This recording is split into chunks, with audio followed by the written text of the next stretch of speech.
Hi, I'm Kylie Roberts. And I'm Mel Wunwell, and we are Shift Unlimited. In this podcast series, we will be doing a deeper dive into many facets of living and leading in this modern world, from founder to scale up, right through to leaders of global established organizations. We will explore how we can be more holistic and authentic as we connect more deeply with ourselves, our relationships with others, and the wider world. Let's begin. Welcome, everybody. The purpose of this podcast today is to explore what we call the four bodies or the four wisdoms, so that you can deepen your practice of living and leading in a healthy and connected way. In applied Gestalt psychology, there is a higher purpose for us to attain awareness of what we're doing and experiencing. Through the process of awareness, we gain an understanding of ourselves and our environment.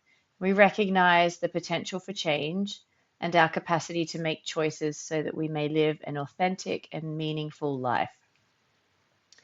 This podcast will support you to understand the four bodies and the interconnectedness of our existence so that you can better connect with yourself, others that you are leading, and your impact as a leader on the wider world. Our dreams are a source of our interconnected bodies, so we're going to go a bit out there this week and spend some time in this episode on dream interpretation. Let's begin by introducing the four bodies, understanding each one on its own, and then the interconnectedness of each. Many theories describe either 7 bodies or 4 bodies. And today we will focus on the 4 major bodies within each of us. And as we explore them, bring to mind the Emerald Tablet. The Emerald Tablet was found many years BC, and scribed on the Emerald Tablet it said, "As above, so below, as within, so without, as the universe, so the soul." Mel and I love those words. I've got a shirt that Mel had made for me, and embroidered on the back of the shirt is the Emerald Tablet words: "As above, so below, as within, so without, as the universe, so the soul." So if you are watching this on YouTube, you'll see that there's an image of the four bodies that Kylie's just talked about. Otherwise, you can click on the link and you'll see it as well. And it basically shows the four bodies and where they originate from, what age they're most at play, and how they help us grow and give us the lessons in life. And when we've learned the lessons in life, how we can bring that back down to lessons of mastery. We are one whole being, but we do comprise of these 4 distinct bodies or wisdoms: physical, emotional, mental, spiritual. And according to scientists who research this field, each body in balance contributes to our wholeness and is the roadmap to health, wellness, and understanding our true being. We are evolving into a time in Western society where we seek to understand and appreciate all 4 bodies being equal in their importance to living and leading a fulfilling life. It's common language in all workplaces now to speak about well-being and mental health. So let's explore the physical body just a little bit further. So the physical body is just as it sounds. It is our skin and everything under our skin, our brain, heart, and the other organs. It's our skeletal system, our fascia, blood, veins, ligaments. We usually know at a superficial level when our physical body is well or not, with tension or with ease, in discomfort or comfort. The signs are visible and generally recognizable. But as we get older, we can sometimes distance ourselves and stop caring for our physical body, especially at a deeper level. We can sacrifice our physical health and well-being with the excuse of being too busy.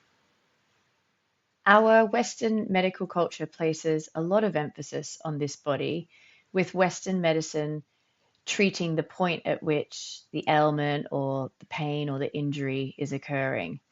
Medicine itself is designed to treat the physical body. According to some of the original psychologists who fronted Gestalt psychology, upon which the Four Bodies is based, the goal of the Four Bodies is integration, increasing awareness and contact, because these inevitably lead to change and growth. The physical body awareness creates this insight with us. Awareness as content and as a process moves us to deeper levels as we progress through all the four bodies. So, what the physical body represents is our physical experience in the world, our day to day experience. It represents our physiology, inside and out, our body and our experience. And it also represents our ability to heal. If you think about it, if you cut yourself, your body heals. Our physical body heals. So our physical body represents also our ability to heal. And when the physical body is in balance, we feel open, flexible, and healthy. We should be free of pain, toxicity, acidity, and inflammation. We are born into our physical body, and this dominates roughly up until about the age of 16. When we use our physical body in leadership to build unconscious rapport, spot physiological early warnings that we or others are stressed or becoming unwell, and use gut feel and instinct, it can support our decisions and our thinking that we are making. So what do you believe about this physical body of yours? What's it like when it's well?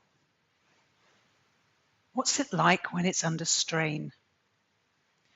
When it is out of balance, what do you do to rebalance it? You may want to pause the podcast and just take some time reflecting on these 4 questions. And now the emotional body. The emotional body is your nervous system, your hormones, your kinesthetic touch, water, and also water release, such as tears, water absorption, such as bloating or clinging, not letting go.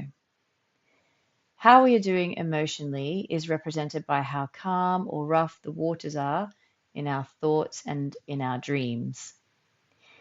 We know that our emotions are a product of our internal representations to an external event. So if you go back to the NLP and coaching communications model, the external event is then filtered by our thoughts, our beliefs, patterns, old programs we run, childhood stories, and then that creates an emotional state. The internal representation then creates an emotional state. And our emotions, they run very deep. So the emotional body, it represents the bridge between the physical and the mental. It's where the experience of the world is synthesized and interpreted. It represents our instincts, our passions, feelings, and relationship to all things.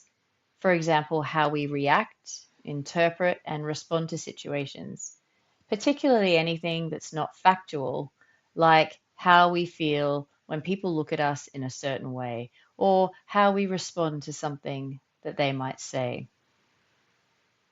When the emotional body is in balance, we are inclusive, empathetic, open, honest, non-judgmental, and generous with our help. There is a desire to give without expecting or wishing to receive something in return. All of our hormones are in balance. Blood sugar is regulated. The heart rate variability is healthy, and blood pressure balanced. When the emotional body is in balance, the body does not retain water, nor is the body over dehydrated. The emotional body is in balance, and it doesn't mean that we are void of emotion, but rather our emotional responses are healthy and in alignment with the experience we are having, not exaggerated. Our emotional body comes into maturity in our late teen years when we begin to feel passion, attraction, tenderness, and an increase in emotions. When we lead tapping into our emotional body, we can be passionate, empathetic, open-hearted, supported, and well connected with ourselves and others. So perhaps again, pause the podcast for some reflection with these questions here. What do you believe about this body, the emotional body? What is it like when it is well? What is it like when it's under strain? And when the emotional body is out of balance, what do you do to rebalance it? The mental body, the third of the four bodies. The mental body is your thoughts, your attitudes, your beliefs, your prejudices. It's how we perceive our worth and our value in the world. It's our experience of finiteness, limits, and boundaries. The mental body represents all things intellectual, such as specific reasoning, decision making, how we process information, how we learn in school, how we use our language and our words. It also includes focus, clarity, direction, and our contributions to business and the wider world. The mental body is a key element in our thoughts becoming reality. When the mental body is in balance, we are productive, curious, leading with inquiry, creative with solutions, good communicators and innovators. We're curious and seek to understand through inquiry rather than tell. A balanced mental body offers direction that points true north and benefits everyone around them. A balanced mental body is in alignment with your purpose and values, making decisions that move you towards rather than away from your purpose and values. It comes into maturity in your mid to late 20s and remains the dominant body for the rest of your life if the spiritual body is not activated. When we tap into our mental body, we can lead from a balanced place of disruption, reflection, and inquiry. Our people feel listened to, included, and empowered. The practices we advocate in the RIDE principles of reflection, inquiry, disruption, and experimentation are all prominent when the mental body is in balance and in a post-conventional leader. So you may again want to take a moment and pause as you reflect on these questions. What do you believe about your mental body? What's it like when it's well? What's it like when it's under strain? And when it's out of balance, what do you do to rebalance it? The final body, the spiritual body. Many of us are unclear about what we really mean by our spiritual body and also spirituality. The spiritual body is our connection to all things, including earth, any individual understanding of what is God, the universe, the beyond, the divine, or the higher self. The spiritual body connects us to all that is.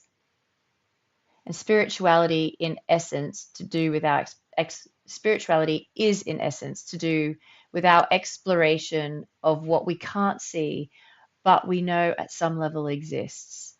It's the explorations of the immaterial nature of things in life, a search for the self, our true purpose in life beyond the obvious, in that a restructuring of the self takes place.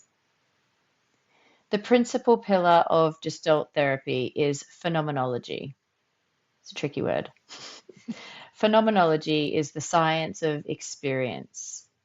This pillar of phenomenology endeavors to make sense of our human existence and consciousness. It is alive to the process of awareness in our attempt to distinguish between what is real experience, what is speculation, and our expectations. Lots of people go through life not awake to their spiritual existence. It has little to do with what we believe culturally when it comes to religion or spirits. It's more the element that no one and no situation stands alone. Many people will say that they're not very spiritual. Quite often that's because there's a lack of understanding of what it means to be spiritual. So For us to be clear, this isn't about being religious or not. It's instead more about a curiosity of what exists beyond our own life.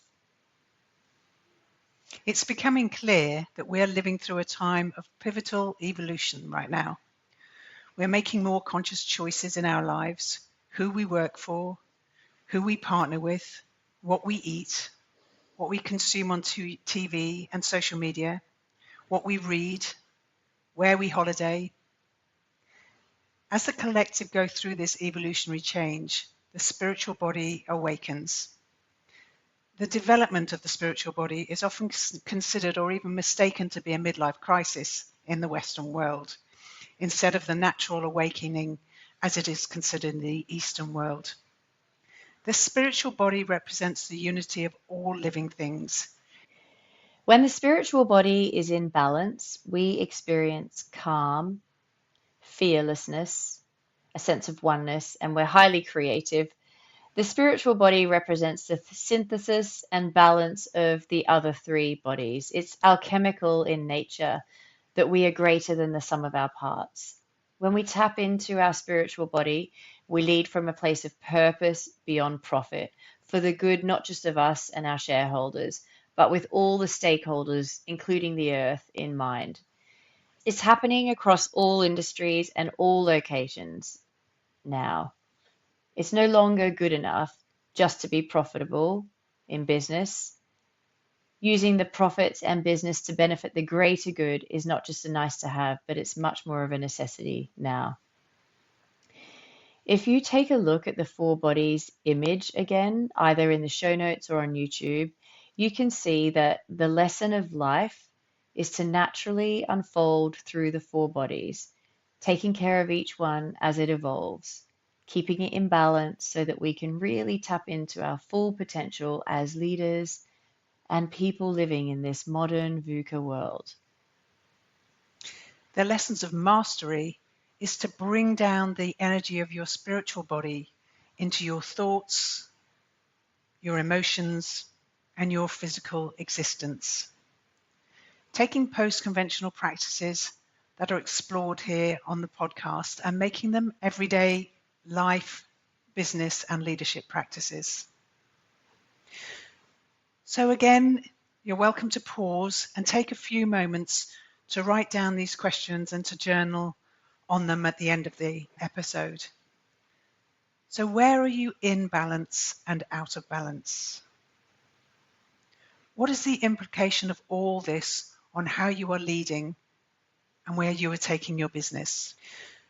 We can explore our four bodies further, specifically the emotional body, through dream interpretation.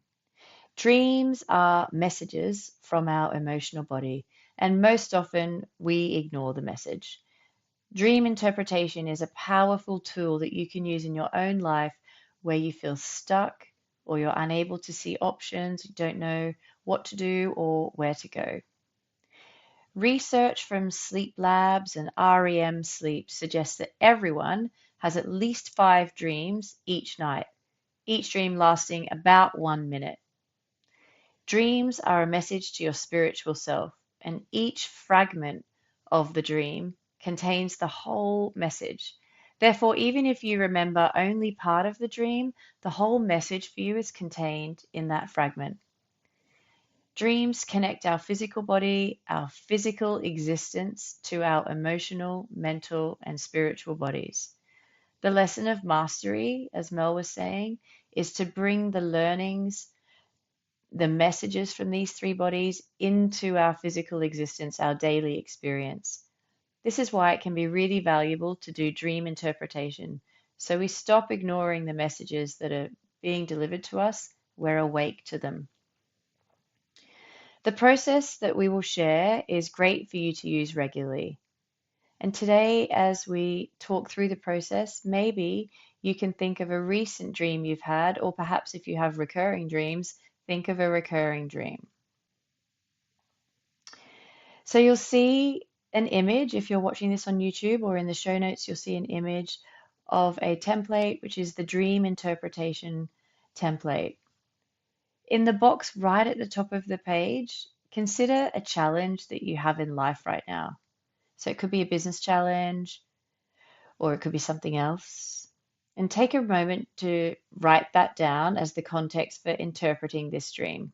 So you can do that whilst we're exploring the podcast episode today, or you can come back and re listen to this. If you've had a chance to do column A already, the elements of the dream, take a few moments to reflect on what you've written and add to it, or otherwise, just take a few moments to add down what is the elements of the dream that you remember, even if it's just a fragment of the dream. So, starting to write down all the individual elements of the dream in column A, the left hand column. In the middle column, column B, you can write down what each of the elements from column A mean or is a symbol for. For example, if you had a dream about being on a roller coaster, the roller coaster could be a symbol for going on a ride, or a symbol for feeling the fear and doing it anyway, a symbol for adventure, for letting go, for life being upside down, a holiday, or something like that. And then once you've completed column B, the symbolism and the meaning, in column C, the right-hand column, you now have space for the interpretation. So this is space for you to find the message. To do this, you can ask yourself in the context of the current challenge, so right at the top of your page, in the context of the current challenge, what does each of the things in column B mean or is a symbol for? So what could each of the elements mean, the symbolism, in the context of what you're experiencing in life? So taking the lessons and bringing them down. And then finally, as you take the message, what is the result and action you must take now? Dreams are your window into your emotional body.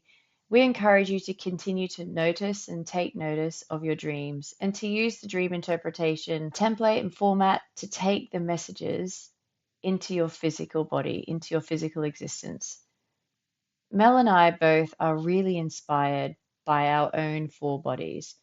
And it's daily practice for us to notice the balance or imbalance and do the things that support us to find balance, recalibrating balance across the four bodies. In our lives, it's taken us several years to find the little and often good habits that we share in some of the episodes here on the podcast that go a long way to supporting a healthy evolution of the four bodies. We hope this has sparked some interest and inspired you in this area as well. Inspire you to go back and reflect on each of the four bodies, maybe go back and listen to the podcast and pause again at each of those points, and also inspire you to be aware of your dreams. We look forward to our next conversation with you. Thank you for being with us today. You can follow us on Instagram at shift_unlimited, and you can subscribe to our channel here. Thank you and goodbye.